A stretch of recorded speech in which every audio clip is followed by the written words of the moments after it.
the network for the AV industry.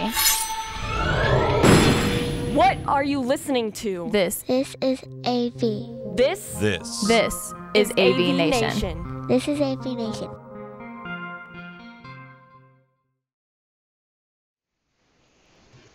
Hey everybody, Chris Netto here. We are recording again with our MHO show. I'm joined by Melissa Dillman. Melissa, how are you? I'm great. How are you, Chris? I'm doing good. Everything all right? Hey, you know what? It is sunny and boat season is in full mode here in Atlanta, so You know where it's always sunny? In Philadelphia. Mike Hey! Hey, What kind of an intro could you need better than that? I'm all down with that. Good evening, everybody. Well, I'm about as tall as Danny DeVito, so I might as well put that out there. Well, no, all the punchlines just came rushing to my head. I'm just going to stop right there. I'm done. I'm much taller on video. How's that? Oh. So now that I've shown my comedic side, let's go into something that's a little bit of a comedy act in the AV industry right now. I want to talk about a topic that everybody loves to talk about at the seminars, but I just got a feeling that the ball's being dropped and people are missing the point. The topic of conversation for today's show is going to be as a service. Recently brought up in an AV hashtags type of thing. It's a topic of conversation that I've had before with some people at the bars, at the at the bars? No, I'm never at the bars, but at InfoComm, I was at the bars. And as a matter of fact, I have to put a shout out to my favorite, I guess my favorite fan. Not my favorite fan. He's not my fan. He's my buddy, Don down in DC. Who is going to be watching this and going, that old guy has got some issues. He's got some issues. So let's go right into our problems that I have, and you tell me if I'm out of my mind. As a service, that term, we all go to seminars. Everybody wants to be as a service. We want to sell. We want to get into the service business. That's great. You found a piece of software. You want to be able to sell that service. You want to sell your help desk to a company. You maybe want to sell recurring revenue. The whole point is recurring revenue. Where I think the ball drops is in the integrator's hands.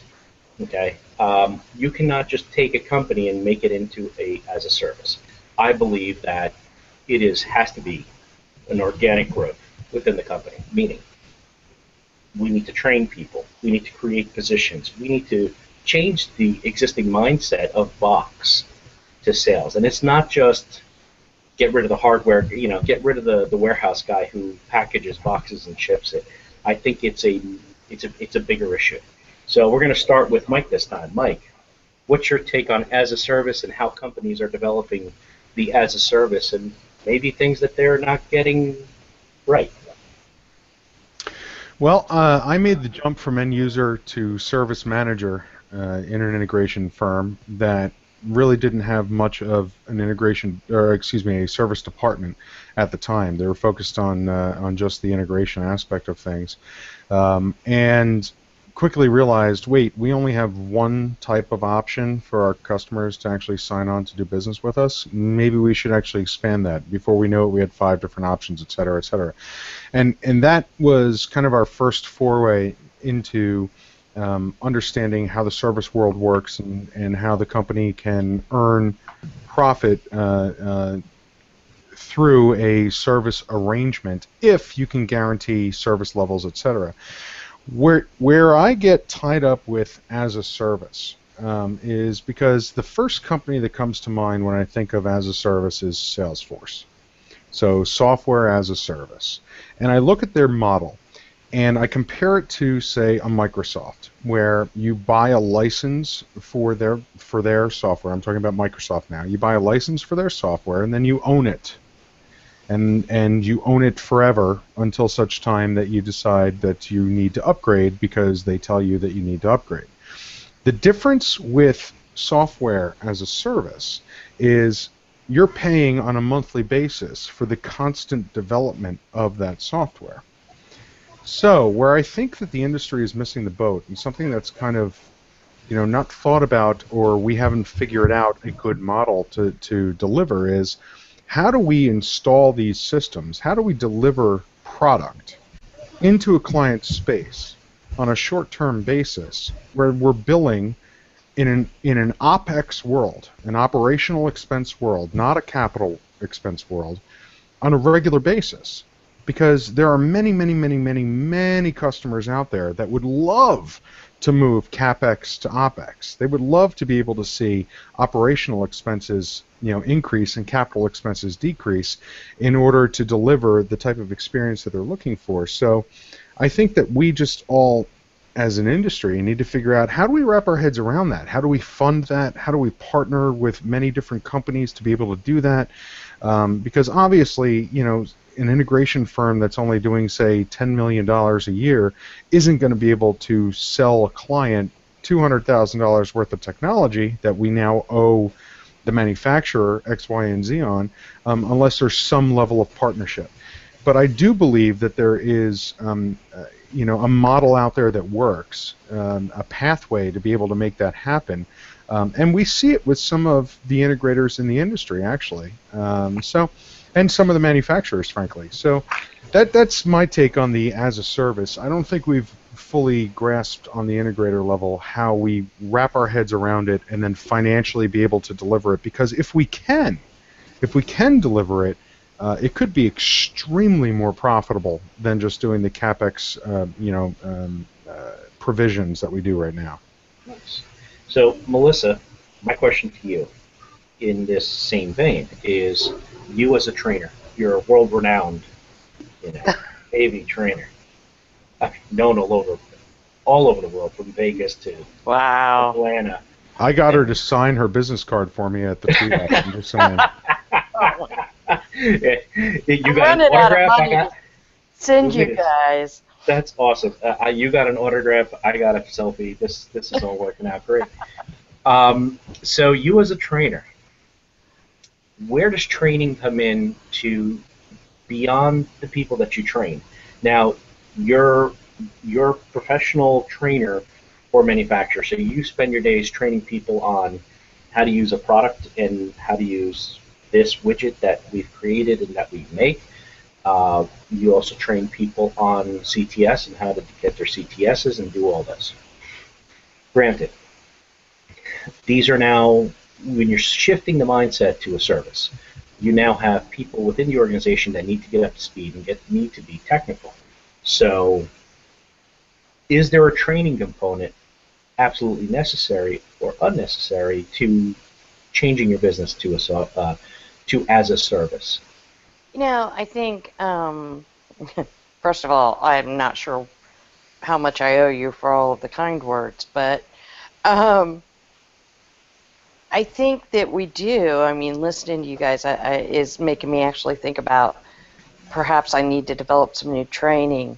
I see the as-a-service model or the recurring revenue model of delivering services as being very similar to when we first introduced maintenance contracts. Mm-hmm. And it was a long, slow haul to get integrators on board with how to sell a maintenance contract. And I think we're in that same scenario with this service. I think this as a service thing comes from that IT side, and those guys are way more comfortable, way more familiar with it. There's a great opportunity here for integrators in our industry, but I do think we're going to have to train them on how to sell it, how to approach it, how to support it. Yeah, how to support it.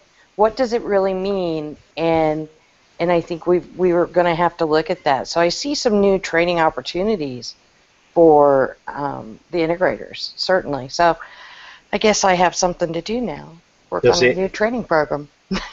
Does it introduce now a reason to be CTS certified if you are now, say, a purchasing person or somebody who answers the phones who before used to just answer it, hey, welcome to XYZ Integrator, how can I help you? Now, if you were the first line of that call, a little bit of technical knowledge in a service or selling a service will go a long way, especially if you can direct them in the right direction. You know, is it You know, you and I have talked about this in the past, that I honestly believe that your receptionist should be very well paid, right? When I call a company, a whole lot depends on how I'm treated on the front end. Mhm. If I get a bad receptionist who doesn't know anything, who connects me to the wrong person, whatever, if she has an attitude, trust me, the rest of my conversations are not going to be as pleasant. Mhm. Whereas if you give me somebody on that front call who is, you know, knowledgeable and friendly and able to address what I need, it really sets the tone for the next phase.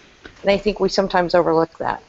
Go, Absolutely. Mike. Go ahead, Mike. Especially when it comes to service and support. So a client is in a crisis mode where the meeting is not going to happen according to plan, and they call your company. That first voice they need to hear needs to calm and soothe. It needs to understand their situation, and it needs to immediately, as quickly as possible, move them to the person that can help them solve the problem.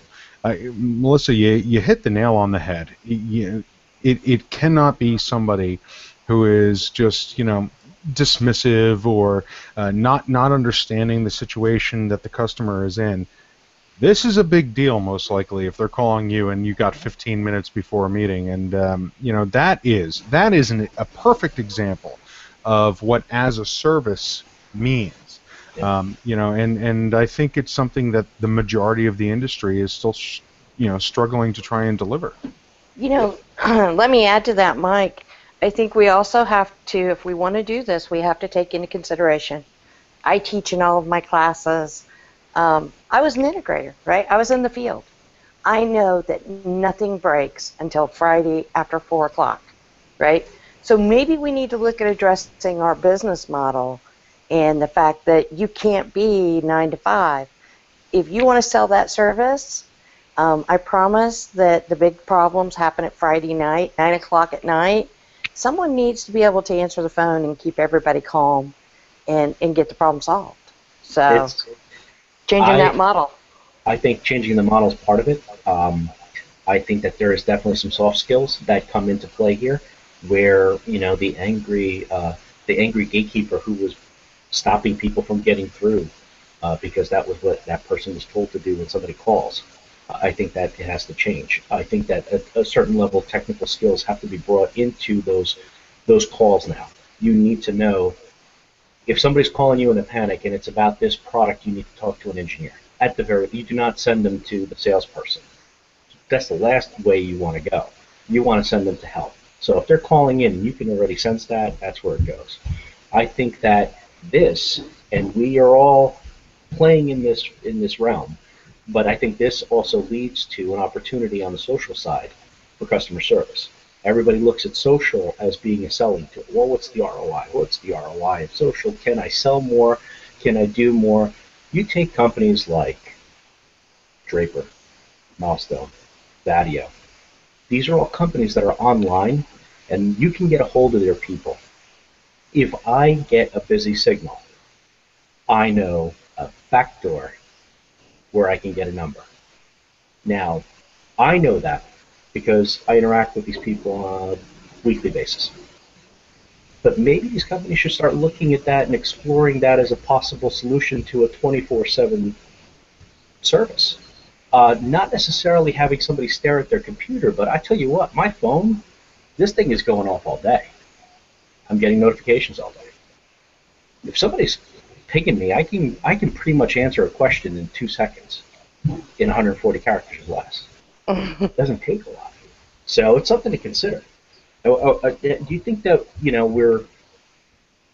we're going down the right path with the service thing? I mean, is it that foreign? I mean, your example of selling those service contracts is a great example, because you're telling the guy, and this is where the transition happened. The guy who once showed up with a box of stuff to walk in with nothing in his hands. He didn't even know what to do with his hands. Do you put them in your pockets? Or put them on your shoulders when you walk in. Figure out something to put in your hands, maybe a folder with a contract in. Because now what you're doing is you are now coming in and saying, our product is here, and the problem with the whole contract was that you're sort of walking in there and trying to admit that there may be problems. We all know the problems are going to happen. Just sign the freaking paper. It's not that hard. Bring it home. You know, let the customer know that we're there for you.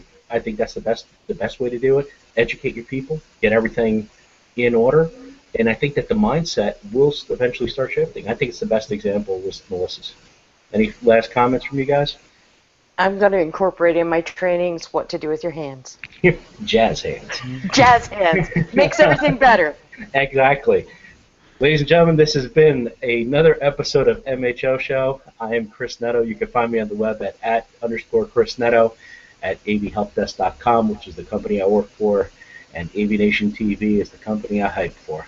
And you guys, please, take it away, because I'm all done. You don't know what to do with your hands. I don't, now I'm lost. Go ahead, Melissa.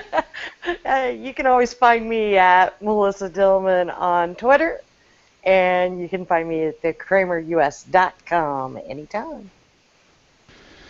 This is Mike Shin, at AXP Mike on Twitter. I'm all over the social media scape, and please check out some of the videos that have been taken by Aviation on YouTube and Snapchat. If you're not already following Mr. Netto on Snapchat, that is definitely one to be following. So thank you.